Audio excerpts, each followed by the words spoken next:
Venice, city on the water. A place of beauty and romance that attracts millions of visitors every year. Just a few steps from the well-trodden tourist routes, there's a very different Venice, one populated by fascinating creatures.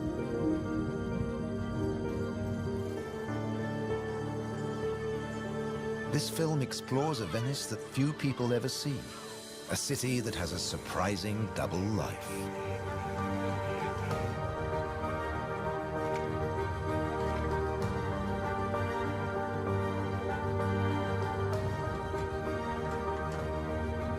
There are secret places and wild creatures in this watery world that most outsiders never discover.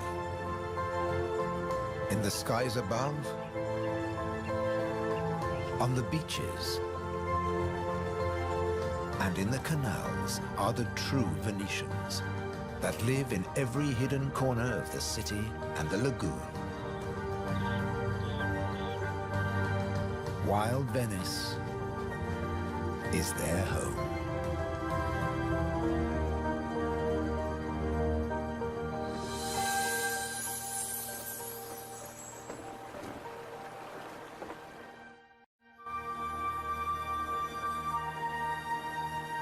The city of Venice is built on sand, in a lagoon between the sea and the land.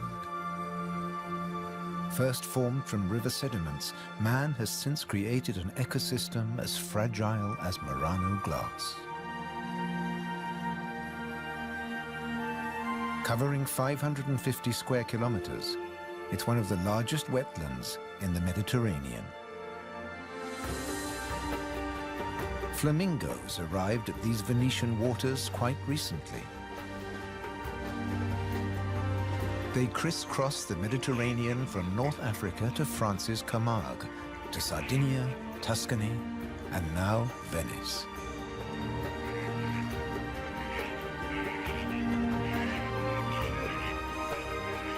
They feed on vegetable matter and small creatures they find in the mud of the lagoon.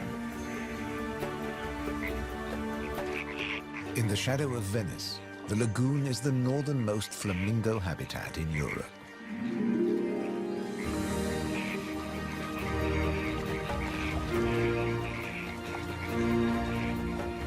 They're here now, but in a few weeks, many will move off again to find richer pickings.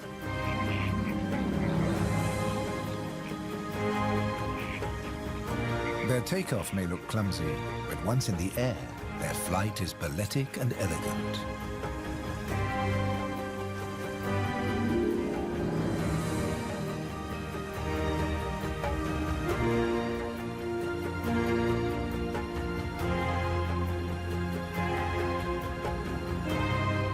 And before too long, they'll return to the safety of this lagoon, tucked between the sea, the city, and the Alps. The distant peaks helped form the lagoon. The mountain streams washed their rocky sediment towards the sea to make this habitat.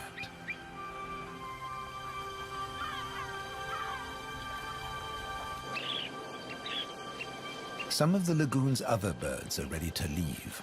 Dunlin, small waders, fed well in the rich mud. They rest on the wooden piles that support the whole of Venice.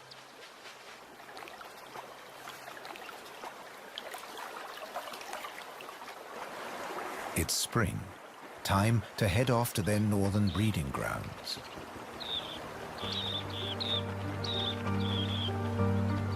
But the cormorants won't be lonely this summer. As the Dunlin fly away, other birds are flocking in.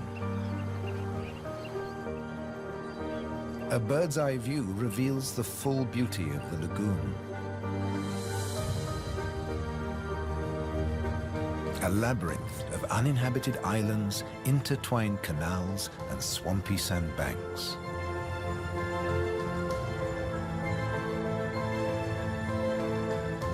These marshy wetlands are known as the Barene. To survive here, plants need to like salt water and flooding.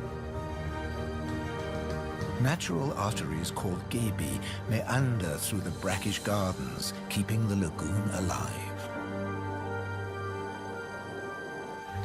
The same waters flow through the city.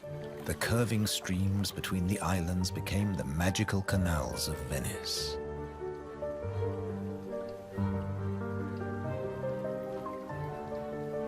This is the city of bridges.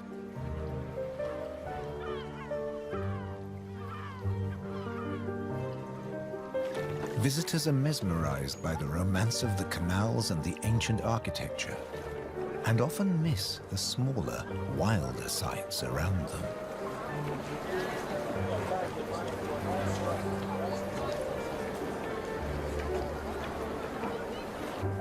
These mussels are true Venetian natives. And now, in spring, they're breeding. The males spawn into the water, and each female produces up to 10 million eggs.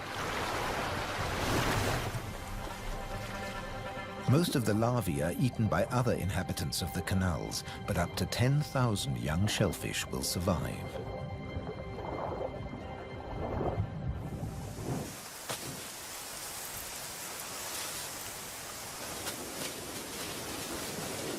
Just beyond the city, colonies of birds are breeding too.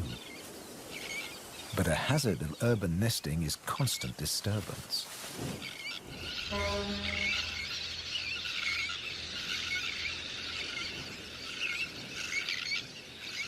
Little terns will quickly fly back to their eggs and can miraculously find their own nest scrapes in the crowded colony. Their cousins, the sandwich terns, lay their eggs directly onto the sand. If the terns are disturbed, they have little time for incubating their eggs. The sand won't keep them warm for long.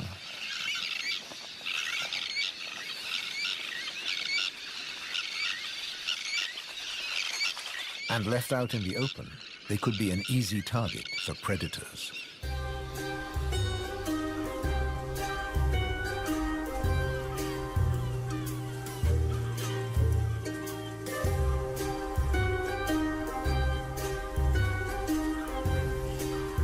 Foxes are the biggest predators hereabouts. But from the air, he's easy to spot. The birds make it known he's not welcome anywhere near their nests.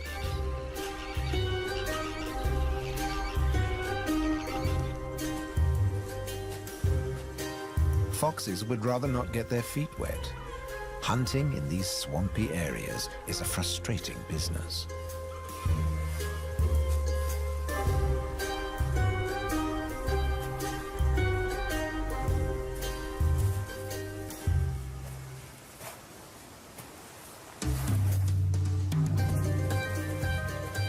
The grand leap disturbed another nesting bird. Now it's a question of following the scent.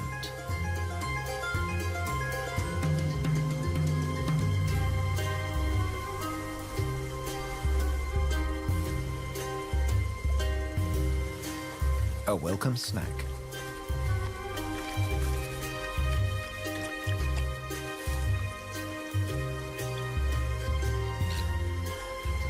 Just beyond the sand dunes is the busy colony.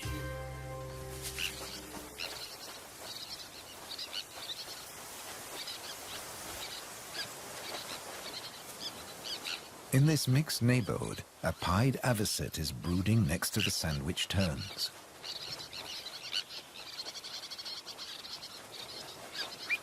With nests so closely packed, there can be conflicting territorial claims with the common terns.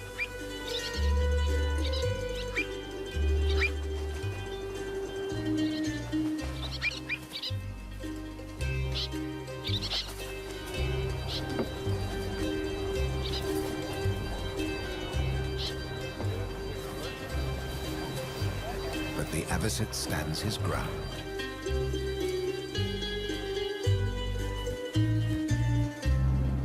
The Grand Canal is the main waterway of Venice, dividing the city in two. It follows the course of the ancient river Brenta that runs from the Alps all the way into the lagoon. It offers a journey through architectural history starting in the 13th century.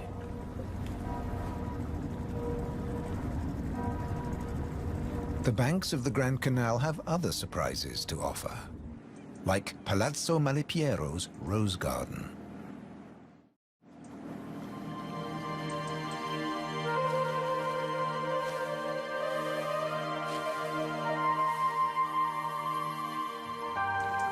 Nestled between the buildings is a hidden paradise.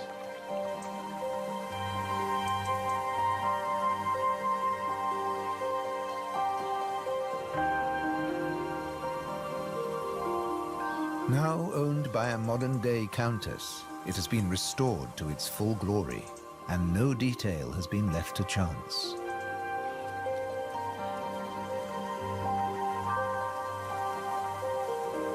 With the luxury of space in a city whose every square centimeter is exploited for maximum profit, it's also a sanctuary for many small animals.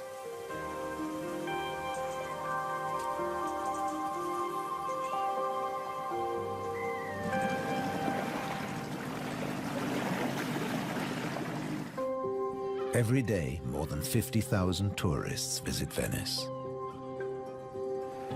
When the sun begins to set, the city's waterways empty.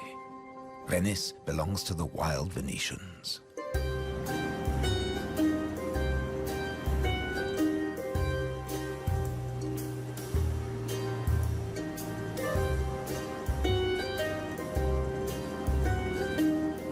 Rats prefer to search for food in the cool night air.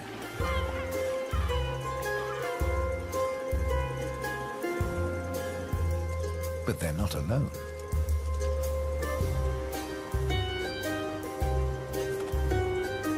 Pine martins are hungry too, and rats are on their menu. Pine martins are welcome in the city as they're natural rat catchers.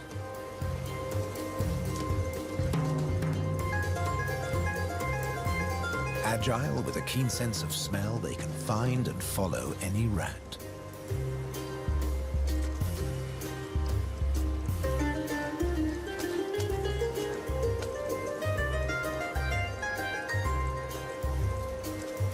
But they're endangered too. Since the rat population boomed, ironically, many martins have been killed by rat poison. The rat won the day, and the pine marten has to settle for dessert.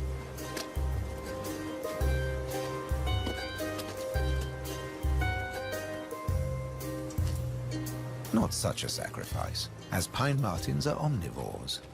Both meat and veg are on their menu. And sometimes the vegetarian meal is an easier option.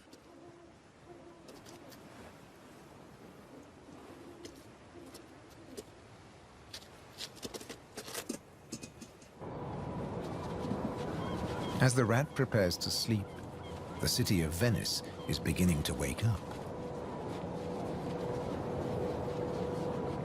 The floating vegetable stalls are the first to move into action.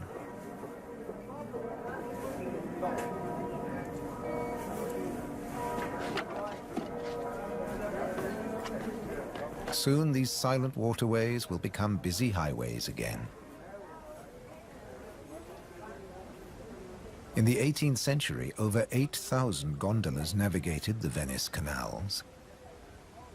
Now there are only about 400 left.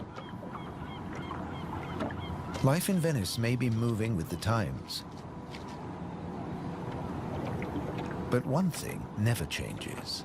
It dictates the daily rhythms of the city and the lagoon. Twice a day, the tide rises and falls as seawater washes in and out of the lagoon.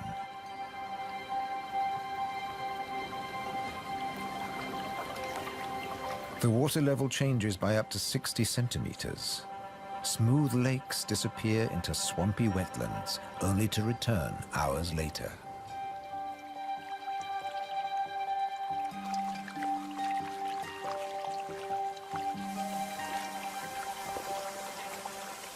Retreating water levels reveal a surprise. Strange islands that look like complicated water mazes. In fact, they're fisheries at the edge of the lagoon. known as the Valle da Pesca.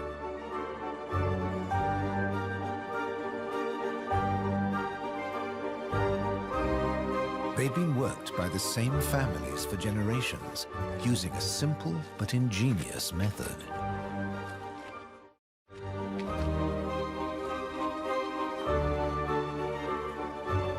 Nets are lowered into the locks that span the water channels.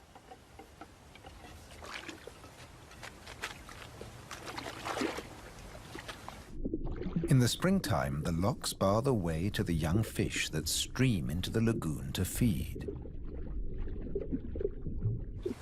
The fishermen raise the nets and catch the small swarming fish in their thousands.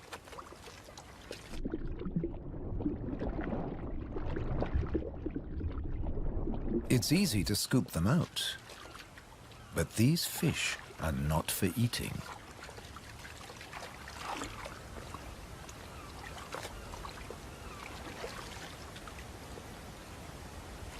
The fishermen place them on the other side of the bars and so trap them in the channels. Here, the spring fish are held under perfect conditions until they grow big enough to harvest.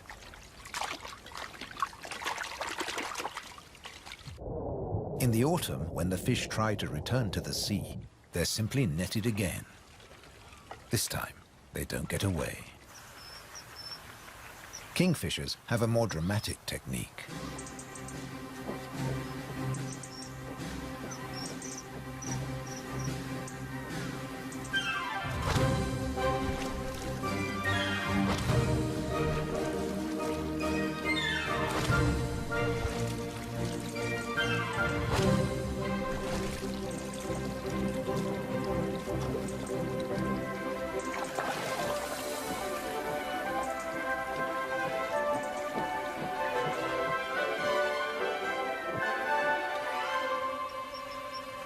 They catch up to 20 fish a day, but need even more if they have nests with hungry growing chicks.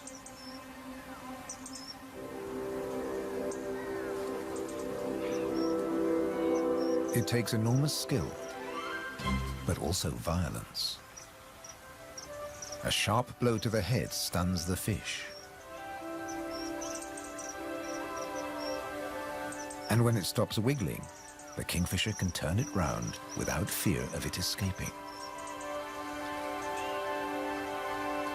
The scales and fins of the fish need to be in line.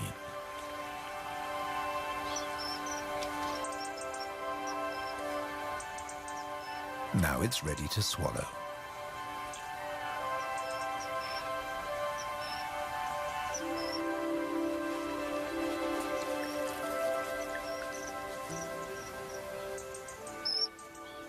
These shallow, brackish waters at the edge of the lagoon are perfect hunting grounds for a kingfisher.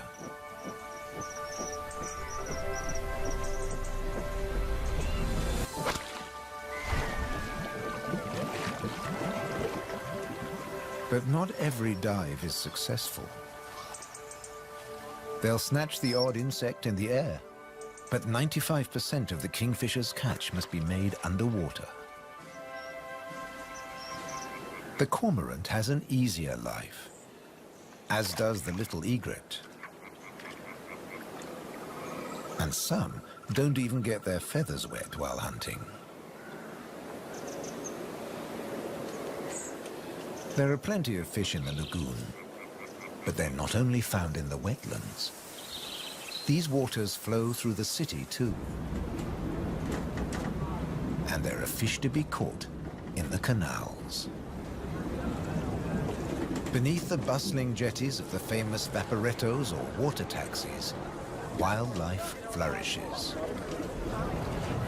Even here, the little egret can fish where the water is deeper and turbulent. It's not easy to keep an eye on a moving target from a moving base.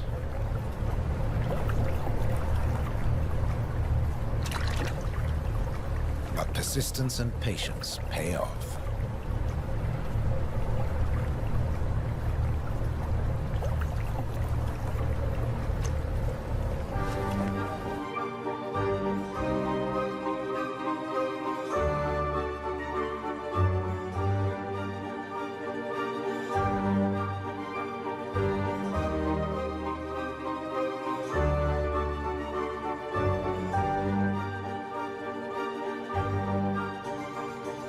3 narrow inlets connect the lagoon to the sea.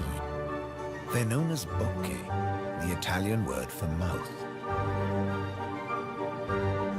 In spring, the fish travel into the lagoon because it's shallow, warm, and full of food. And in the autumn, they travel back out to the Adriatic Sea. The lagoon's fishermen understand the rhythms of the sea. But there was one phenomenon that remained a mystery for many years. When they cast their nets into the rich fishing grounds, they were torn to shreds. The fishermen believed that water spirits were grabbing their nets and named the area the Tenue, or Hold Fast. The Hold Fast was in fact a jagged reef, an unexpected and magical aquatic paradise. These unique natural rock formations are similar to coral reefs.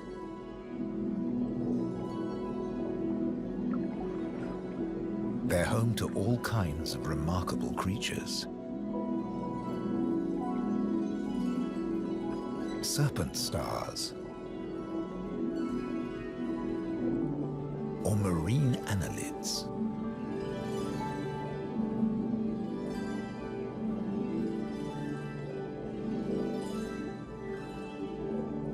This precious area is now protected. Fishing is forbidden, diving strictly regulated.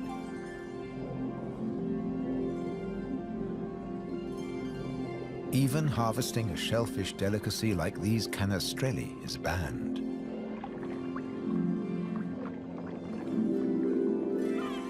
The city of Venice is lucky to have rich fishing grounds on its doorstep. The catch is seasonal, and in spring, the fish are small.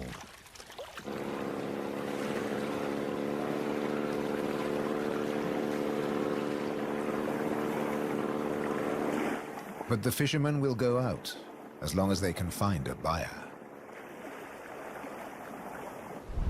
Only the weather can hold them back.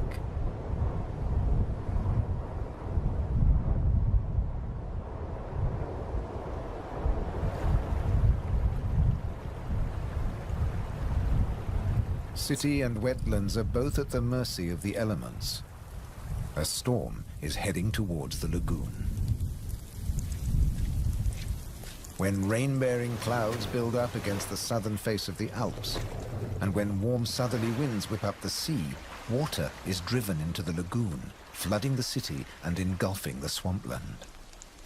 This extreme high tide is known as aqua alta and can be disastrous for ground-nesting birds. Thankfully, it's rare in the springtime. It strikes more often in the autumn. Storms can vanish as fast as they arrive, and the limpid sunlight that Venice is so famous for bathes the city again. In early summer, Venice teems with tourists. The Bridge of Sighs is a popular attraction, but few visitors realize that real Venetian life is happening just a short distance away. In the Giardini, a spacious and peaceful city park, there are some surprising residents.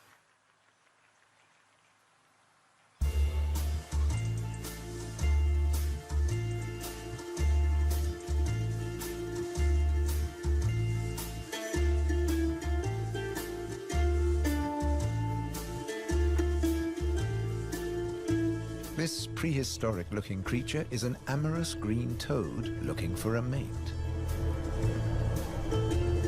After all, this is the city of romance. But for a toad, finding a partner in a city isn't always easy.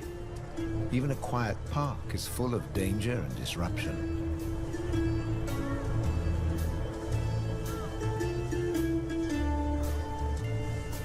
On the plus side, few of the park's visitors notice the presence of the toad, as it blends in so well with its surroundings.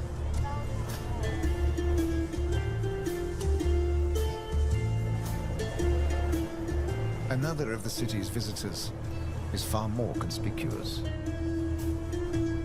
A stark contrast to the ancient buildings it comes to celebrate.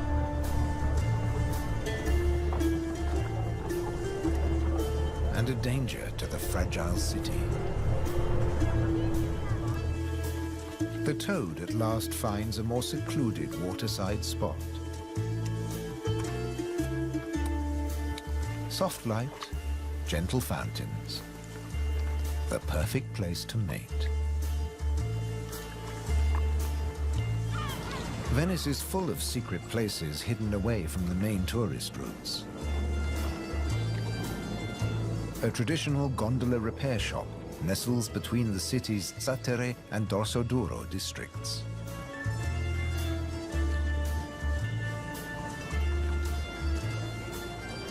Craftsmen repair the boats in the peace of the backwaters. The tranquility also attracts some exotic-looking animals.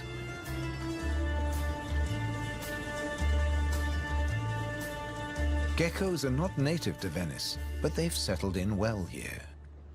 During the day, they'll sun themselves on warm stone.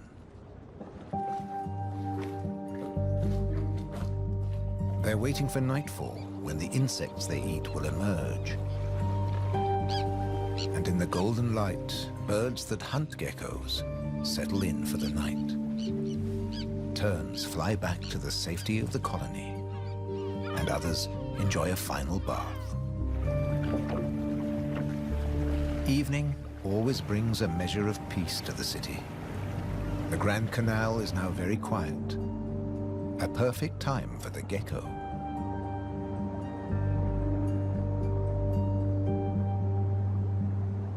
Geckos have evolved specially adapted feet that make them excellent climbers. Their toes are covered in millions of tiny branched flaps with incredible adhesive power, so they can grip and climb the smoothest surfaces, even glass. The city is empty now. The Grand Canal is deserted.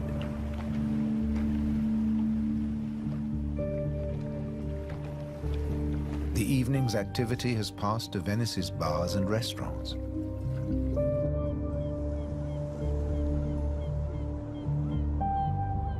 By the time the tourists are safely tucked up in their beds, the city is like a ghost town. Almost. A rat has ventured out to make the most of any scraps left behind. He must take care not to become a meal himself. Owls on the prowl. One little owl is distracted by bright lights. There's nothing here but fruit. No good for the owl.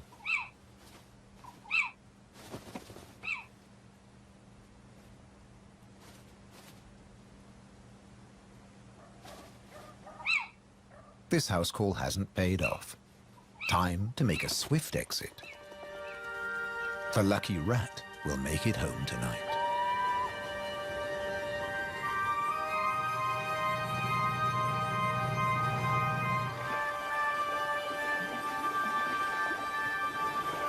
Cormorants bask in the morning sun.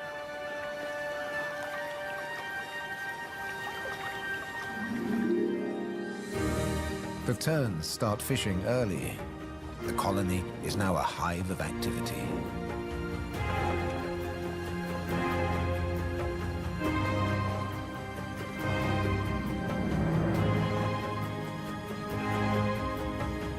The first chicks have hatched. Exhausted from the effort of breaking out of the egg.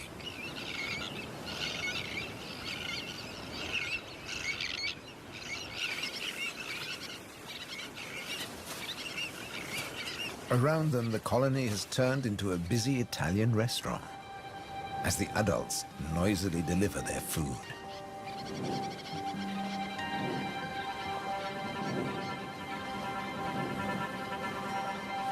The chicks blend in well with the sand. Their cries for food are a new and insistent sound on the beach.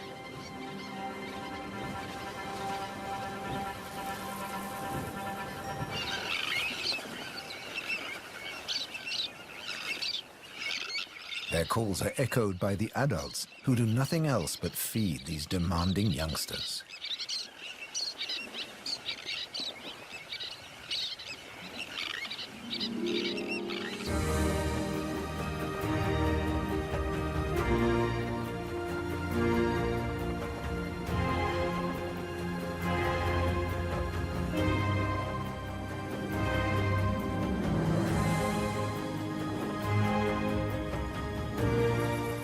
It's hot and humid, and the lagoon is at its most beautiful.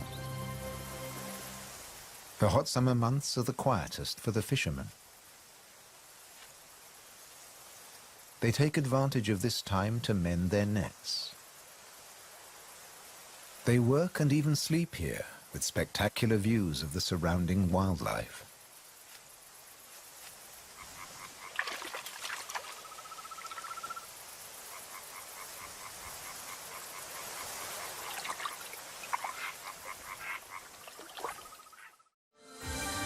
About 8% of the lagoon's surface consists of islands. 20,000 people once lived on Torcello. Now only the cathedral tower remains. Burano is known for its colorful buildings. San Francesco del Deserto is home to a Franciscan monastery. The island of Madonna del Monte is being swallowed by the lagoon, but the ruins of its monastery still stand proud.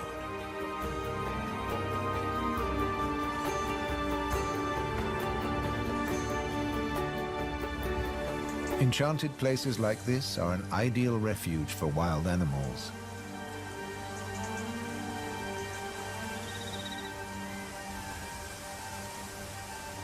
And the island's ancient monastery has some new inhabitants. The ruins are the perfect place for kestrels to nest.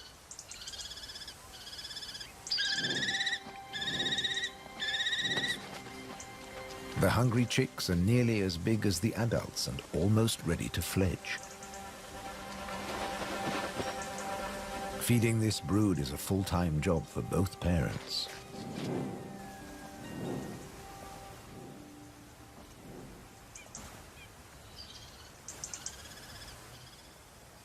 Finally, curiosity gets the better of the young birds and they start to emerge from their hiding place.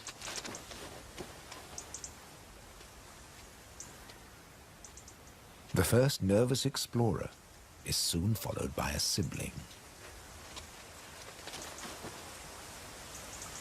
They wait cautiously on a ledge, while one of the adults watches from afar.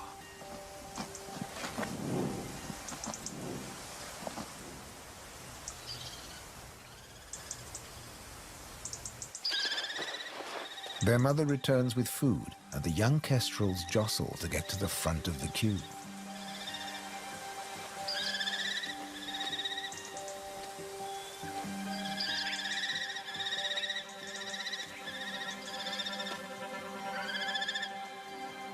The keenest and the loudest chick is fed first.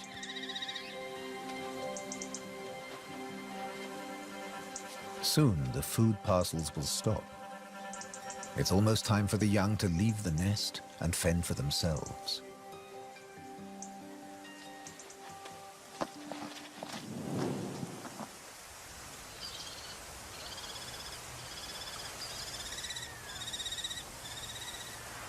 Not all of the lagoon is quite so peaceful.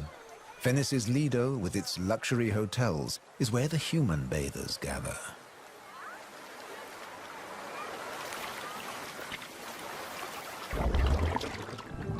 But even here, you can find wild beauty and tranquility.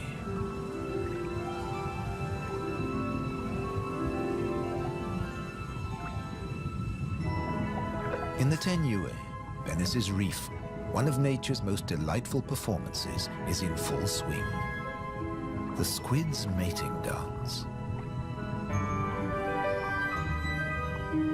The pair move together like synchronized swimmers as waves of rainbow colors pulse along their bodies.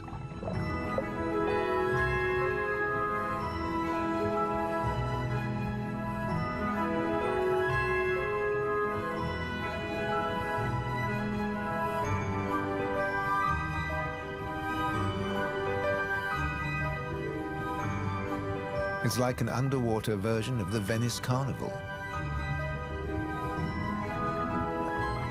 complete with face masks and disguises.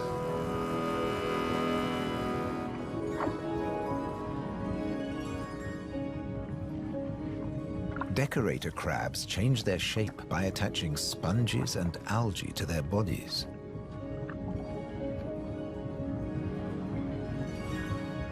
These bizarre disguises are excellent camouflage. The crabs creep past their neighbors and predators like living rocks from the seabed.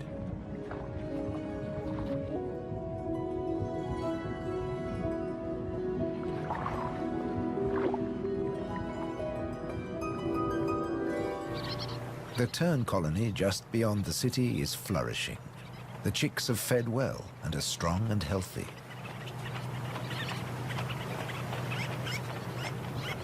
The young birds are gathered in a creche, with 1 or 2 adults looking after them all.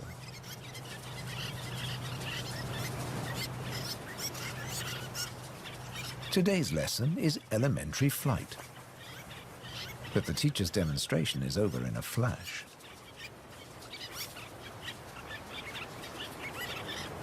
The young birds flap their wings to exercise their growing flight muscles, but they're not ready to take to the air yet.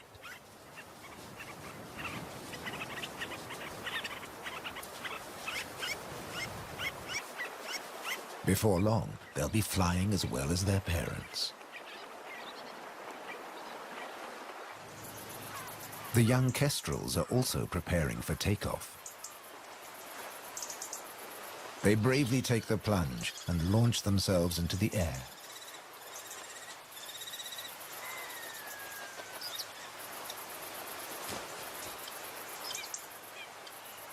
Dropping from a height makes their first flights easier. Once in the air, they're in their element and can glide and flap back to safety.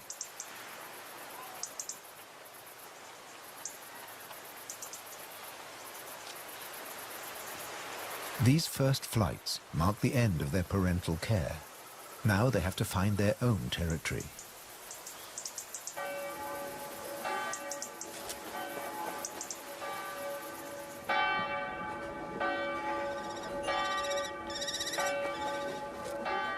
One of the kestrels has made its way to the nearby island of Burano. It's unlike the remote nest site, but it still has everything the kestrel needs. Just like the ruins, the brightly colored walls offer protection. These birds are welcome visitors, and the people here seem happy to have a kestrel watching over them.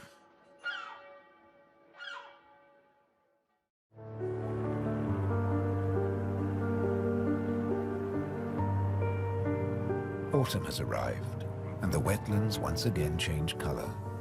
A plant called glasswort is responsible for this blush of pink. It flourishes in the swampy salt marshes.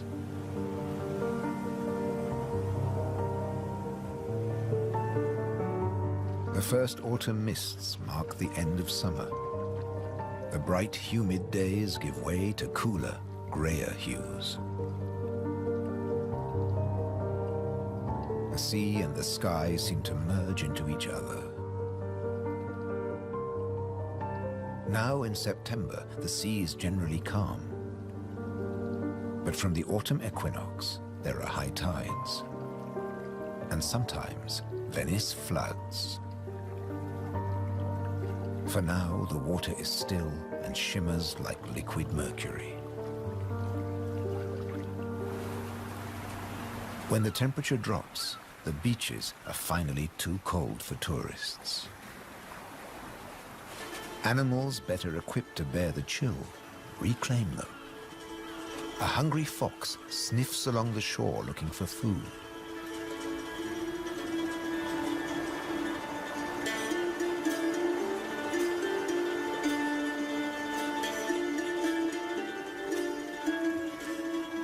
The fox has an excellent sense of smell and can see well in the twilight. It has picked up a strange scent. Something smells good to eat. But quite where this food is hidden is a mystery.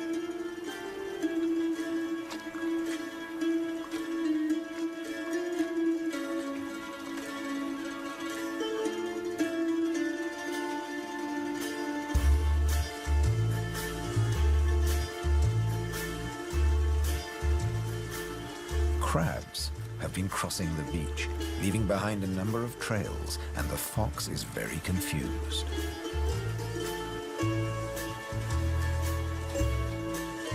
Finally, it follows its nose and comes face to face with a crab.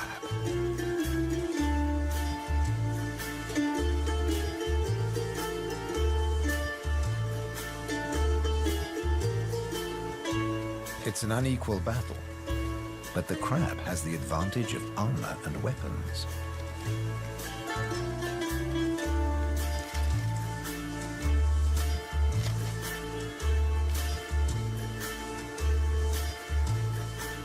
This meal is more trouble than it's worth.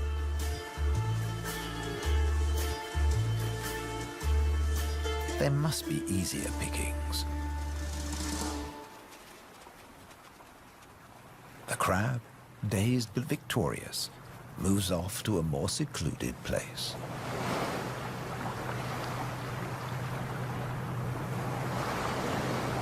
More crabs congregate on the shoreline looking out to sea.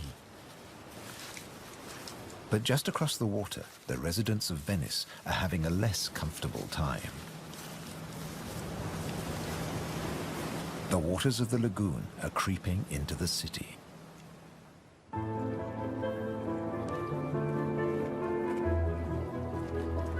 The autumn tides are getting higher, and water is seeping up through every available crack in the stones. The threat of acqua alta, the extreme high tide, is increasing every day. A combination of rising tides and the Scirocco winds cause this extreme event, and the rain just adds to it. Much of the city is only just above sea level, so there's very little to stop the floodwaters. This may look like a swimming pool, but it is in fact St. Mark's Square. Fortunately, this only lasts a few hours. Soft winter fog wraps the landscape like a blanket and brings the year to a close for Venice and its beautiful lagoon. The visitors have marveled at its sights, but many have missed the most fascinating wonders of all, the wild side of Venice. The city is empty now, but visiting season for the lagoon never ends. As one creature leaves, another takes its place.